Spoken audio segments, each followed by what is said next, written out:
महाराज, और वो छठ भी कोई साधारण नहीं। जिस छठ माता का स्मरण स्वयं भगवान कृष्ण के पुत्र सांब ने किया, जिस छठी माता को स्वयं कार्तिकेय जी को दिया गया,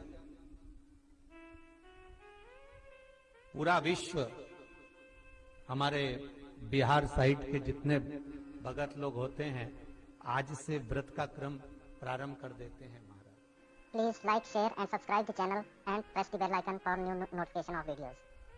36 घंटे का ये व्रत रहता है छठ का।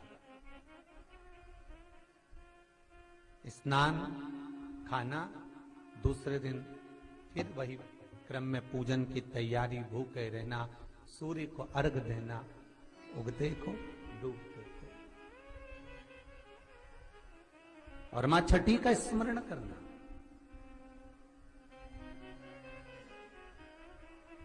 और ये कोई साधारण सा महीना नहीं है कार्तिक का महीना। जिस कार्तिक के महीने में माता लक्ष्मी का स्मरण कर रहे हैं, कार्तिक के महीने में गणेश का स्मरण कर रहे हैं, माता सरस्वती का स्मरण कर रहे हैं, भगवान शिव का स्मरण कर रहे हैं, ये वही कार्तिक का महीना है जिसमें भगवान शंकर और भगवान कृष्ण का, भगवान नारायण का मिलन हुआ था। अभी जो कार्तिक पूर्णिमा आएगी उसके एक दिन तेरे हरिहर मिलन आता, वैकुंठ चतुर्दशी। जिस दिन भगवान कृष्ण को, नारायण को, ठाकुर को बेलपत्र चढ़ती है और भगवान भोले बाबा को, भगवान शिव को तुलसी का दल चढ़ता है। दोनों का मिलन हुआ था, हरिहर मिलन, वैकुंठ चतुर्दशी। और हमारे शिव महापुराण में इसका बड़ा महत्व है, क्योंकि संपूर्ण समय में, पूरे वर्ष भर में केवल एक दिन ऐसा होता है जिस दिन भगवान शंकर पर तुलसी का दल चढ़ता है,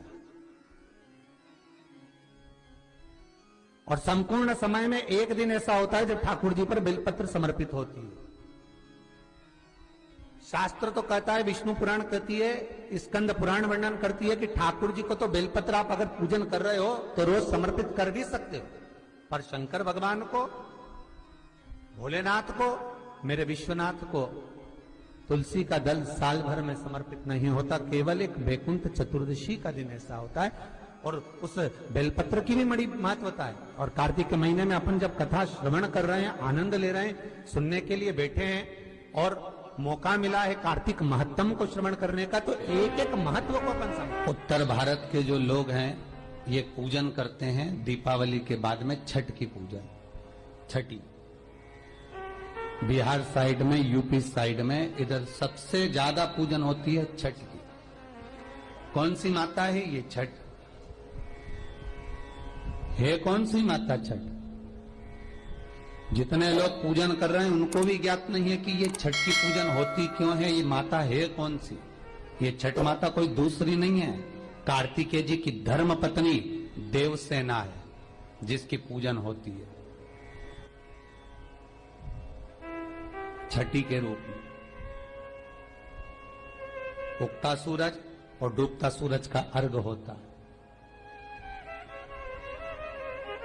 सबसे पहली छठ पूजन किसने करी थी? भगवान कृष्ण के पुत्र सांब ने करी थी। सांब पुराण कहती है सबसे पहली छठ पूजन, क्योंकि सांब का शरीर बेकार हो गया था। भगवान कृष्ण की शरण में सांब पड़ गया। पिताजी आपने मुझे श्राप दिया है, क्योंकि गलत भाव हो गया था, गलत दृष्टि हो गई। भगवान कृष्ण के पास में जामवंती जी बैठी हुई थी तो सामने आकर कहा, पिताजी मुझसे गलती हो गई, बहुत बड़ी गलती, क्षमा कर दीजिए। भगवान कृष्ण ने कहा, तुम सूर्य की आराधना करो। सूर्य की आराधना करी तो सूर्य कहते हैं तुम इंद्र की पुत्री देवसेना की आराधना करो। और कार्तिकेय जी महाराज की धर्म पत्नी देवसेना की जब आराधना सांब ने करना प्रारंभ करी, सूर्य को उगते को और डूबते को जब नमन करना प्रारंभ करा, अर्घ देना प्रारंभ करा, जल में खड़े होकर सांब तप साधना में डूबा रहता, सूर्य का स्मरण करता, देवसेना का स्मरण करता, तो देवसेना वहां प्रकट हुई। देवसेना ने कहा मैं भगवान की छठी कला हूं, मैं भगवान देवताओं की छठी कला हूं, इसलिए जगत में मैं छठी के नाम से पूजी जाऊंगी।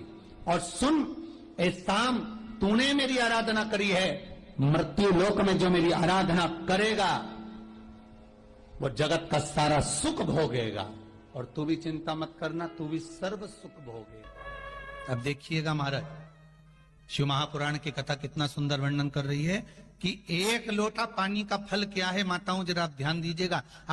कई लोग कहते हैं गुरुजी आप पुरुषों को तो कहते ही नहीं हो कि एक लोटा पानी चढ़ाओ, कि पुरुष लोग मंदिर जाएं, कि पुरुष लोग भगवान शंकर का आराधना करें, पूजन करें। मेरा आप सबसे निवेदन है, इस व्यासपीठ से हमने कभी ये नहीं कहा कि माताओं आप जल चढ़ाओ, कि पुरुष आप जल चढ़ाओ। हम तो निवेदन सबके लिए करते हैं कि आप सब मिलकर, गला पकड़ रहा है बाबू, आप सब मिलकर आप शिव की आराधना करिए, आप सब मिलकर भगवान शंकर का आराधना करें। एक लोटा पानी, चाहे पुरुष हो, चाहे स्त्री हो, चाहे बच्चे हो, चाहे युवान हो, चाहे बड़े हो, वो जल शिव को समर्पित करें, शंकर को जल समर्पित करो, शंकर को जल चढ़ाइए। उसका फल क्या है महाराज? शिव जी की कुछ चीजें बड़ी प्रिय है। एक भस्म का त्रिपुंड, एक गले में रुद्राक्ष की, जम के बोलिए, माला। और अगर रुद्राक्ष की माला नहीं भी हो तो एक रुद्राक्ष आपके गले में हो, मस्तक पर त्रिपुंड हो, गले में रुद्राक्ष हो, और मुख पर या तो पंचाक्षर मंत्र नमः शिवाय ओम, या ओम नमः शिवाय, या श्री शिवाय नमस्तुभ्यम। फिर से बोलिए, श्री शिवाय नमस्तुभ्यम, श्री शिवाय नमस्तुभ्यम। पंचाक्षर मंत्र या शिव महापुराण का मूल मंत्र आप उसका महाराज। और वो छठ भी कोई साधारण नहीं, जिस छठ